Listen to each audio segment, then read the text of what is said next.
welcome back everyone for the final IBB Top 3 Trilogy with the one and only Aimee Godek. And we were talking a little bit before the video started about a lot of things. So we're going to bring them back, put them on camera, because there's just some really good stuff. And Aimee is with Arbonne International. And you were talking about you have 700 people-ish on your team, give or take, one or two on the 700 person journey. So that is a lot of people to lead. It's a lot of people to stay, to help them grow as well.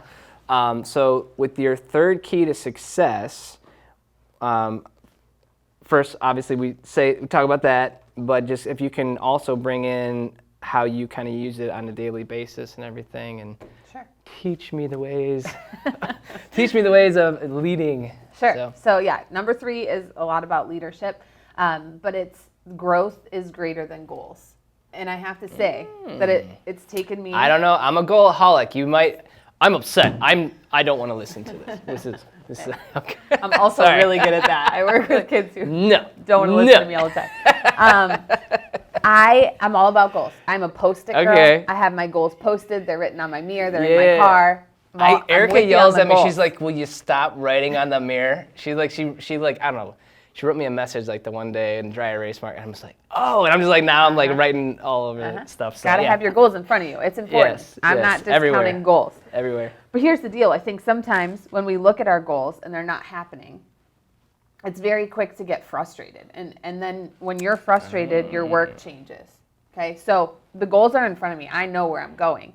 Correct. However, I think it's so important to focus on the growth that will happen to get you to the goals. Okay. Because where I am in my business, there's 4 levels of management. And I was, quote unquote, stuck at the 3rd level for 5 years in my journey. Got to the first 3 really fast. Totally had control over that. Yeah. But the last one, or the 3rd one, I had to grow as a leader, because at that point, it's not something I could do on my own anymore. Yeah. I had to build an organization, and I had to build leaders at that point. Yeah. And so I see, looking back, that growth, I needed to grow as a leader in order to get to that 4th level. Yeah. And so I knew I was getting there, and that goal was there. Yeah. And the amount of people I needed to help was in my head, but I think there were so many things that I had to grow to get to. So I think if we focus on, like, maybe I'm not at the goal that I promised myself by this time, but this is the growth that has happened, it keeps you on a better trajectory to hit those goals than if you're like, man, I'm not there again, I'm not there again, because with any goal that could very well happen. Well, in the comment you made, like, I promised myself, like, I feel like you can get caught up in, like, I made this vow to myself 5 years ago.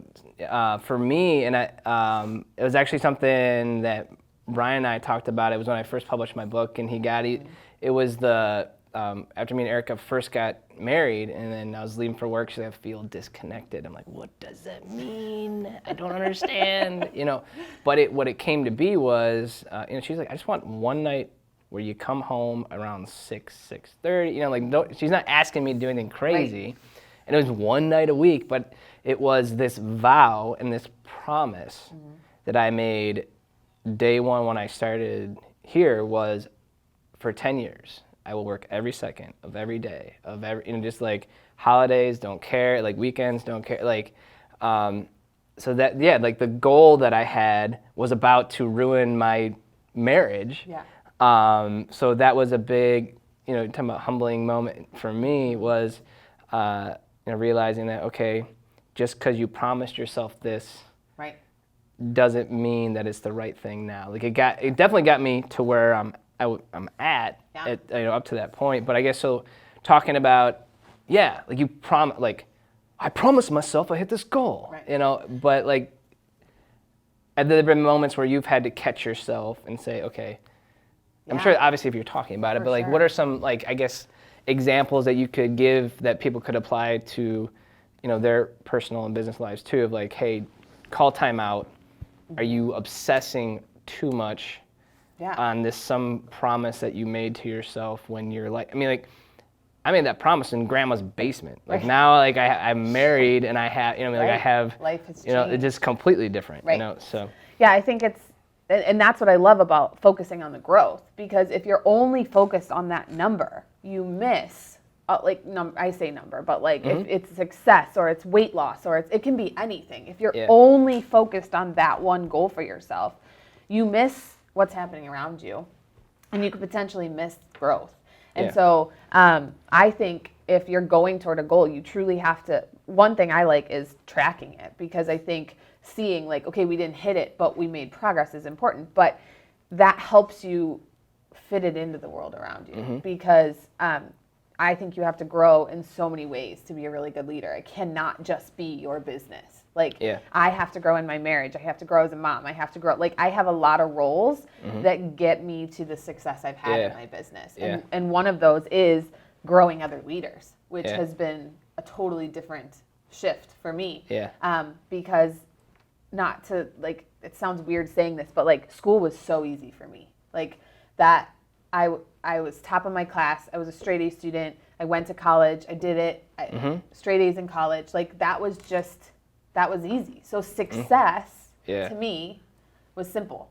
But then when I stepped out of that comfort zone, took a leap of faith in a business that wasn't comfortable, required me to now grow other leaders, required me to do something other people didn't see as being successful.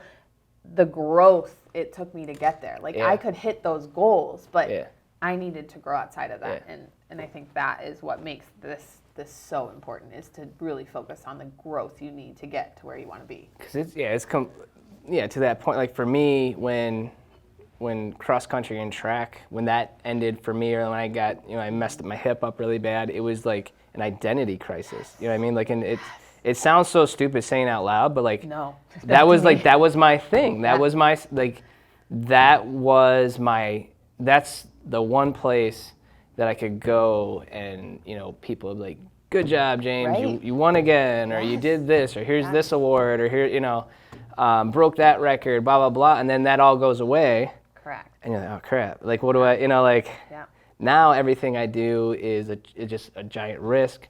It's a coin toss of, is this my next success path? But still to this day, I think that's hard for me. Like teaching, same thing. Teaching was my identity since third grade. That's what I was going to do with my life. So I know I'm going back to that situation at some point. But in the interim, like I've said to my husband multiple times, but I'm just good at that. It's just easy. Like I want to go back to the easy some days. And I think that's why people don't. Like, if you can just hit the goals, they're not goals. They're not goals. If they don't require growth, then it's not a goal. If they don't require pain and suffering, then then they're not goals. I said, I can't keep this on. It's all right. This is part of the special feature. We don't edit anything. This is IBB and Arbonne International. It's all legit, all real. But as a teacher, I feel like, because same thing, I went to college to be a teacher. And then, to your credit, to Brian's credit, to all the teachers of the world, I started realizing, holy cow, you're not a teacher. And then too, I got 3 younger brothers, and the youngest was like, teachers hated me. I'm like, why? Like teachers love, like, I was respectful. I wasn't the best student by any means, but like, at least I was like, respectful to the teachers, and at least pretended to try. But for me, I always associated school with like happy times, and like, did I want to teach? Not really. I just wanted to go coach track. That's really what I wanted. Right. So, going and shadowing and seeing, like, you're not just the teacher, you're also the mom, or you're the dad, or you're the mentor, counselor, you're the counselor, you're everything for a lot of them. And I just kind of was like, I don't think I have the guts to do this. And again, it all worked out in the end. But for me, I feel like if you're working with me, that teaching and like working with you, like that's the difference. Is if you want to be educated and you want to be motivated and you want someone who has a genuine interest in your growth, regardless of the business or the industry, like that's just our style. It comes naturally. And yeah, I think that, so like when it comes to teaching, like, do you feel like that teaching mode, like you're not teaching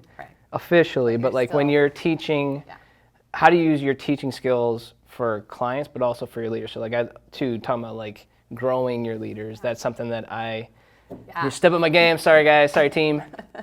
Yeah, I think where I am just recently in my business, we do have a lot of incredible leaders, and I have to grow. What I love about my industry is that I don't grow without my leaders growing.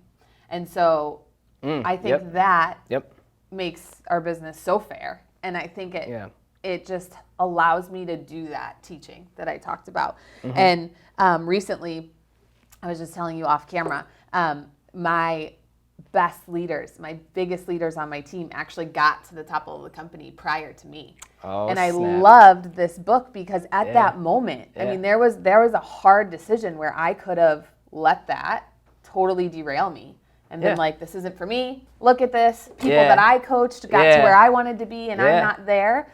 Or I could have said, like, look at what I've created. Look at these people shining. And I was just talking to you in this book by John Maxwell called Leadership. He talks about making that shift in your leadership where you allow other people to shine greater than you. And when you do that, that's a true leader. And so when I read that, I was like, yes, I did it right. I did it right. I kept going. I allowed them to shine. I coached them to the best of my abilities, and now I just turn around and do it with more people. And in that moment, we kept going, and then we got exactly where I wanted to be. But I think that takes serious growth. I mean, that takes a lot of heart and hard work, and again, something that could have felt like a failure. But if you turn it around and look at it another way, you're like, look what we just did. Well, even when you're telling before on the other bit, it's like you're not the have to, but the get to. But just like how you see that same exact, the cup is half full or the cup is half, like, that it's crazy, how even your team can succeed. There's a lot of success that can happen outside of you that for whatever reason our brain's like, what did I do wrong that they did right, kind of thing. So but you didn't really do it. Right, it's not. That's crazy. Comparison's the thief of joy, and I feel like can I repeat that? Sorry. Comparison is the thief of joy. All right, I need to remember that. When you're comparing your journey to somebody else's journey, you can very quickly be like, well, they did it better than me. They did it faster than me. They did it stronger than me. That means I'm not cut out for this. No, it means you coached somebody really well, or somebody next to you is doing it really well, and that means you can do it too. Like, if they've done it, you can do it. So I think the pride issue is huge when it comes to growth, and like letting go of the pride. Let it go. Let it go, bro. Let it go. Doesn't matter who does it better, who does it stronger. Everybody has the same, at least in my industry, everybody has the same ability to make it to the top. And so just helping each other get there just makes it stronger and more stable. That's cool. I love it. Love it. So, any other tips or examples you could give on growth being greater than goals and leveling up your leadership team? No, I just think that's it. Like when you make the goal, you have to realize the growth it's going to take to get to the goal and be willing to do the growth. Do you feel that the growth it's going to take, just embrace the fact that the growth it's going to take, you really don't understand how painful it's going to be. No. You don't. Never. There's a book that I read recently. It's called Can't Hurt Me. But it's like Navy SEAL guy, did ultramarathons, blah, blah. So like I love this, again, as the distance runner, like I'm going to kill myself to finish, so. But he's talking about when you see the end, you're like talking about, I'm going to hit that goal, I'm going to achieve that level. That when you're having those visions, as vivid as they are, as real as they are, like they omit the pain and suffering that's going to be there. So I guess is that the thing too, is like when you're embrace the growth, but like understand that growth is growing pains. Like it literally hurts. Yes. But you're always glad. And then when you look back, half the time you only remember the good stuff too. So time out. I hate it. Like I'll in friends of mine that used to work here, and that did, like we see each other and say, oh, you remember that, so-and-so, and you remember when that happened? You're just like talking like, oh man, those were the days. And then you're like, time out. That was awful. Those were the worst. Those were the most miserable days of my life, But so it's interesting how and again, having kids, I don't know about you, like, so the baby number 2, I just remember being like, I forgot they don't sleep, and so the human mind is very interesting. So very cool. All right, well, thank you so much. I appreciate it. Thank you everyone for joining us. Please take these tips, put them into action. Again, it's like Aimee said, it's a level playing field.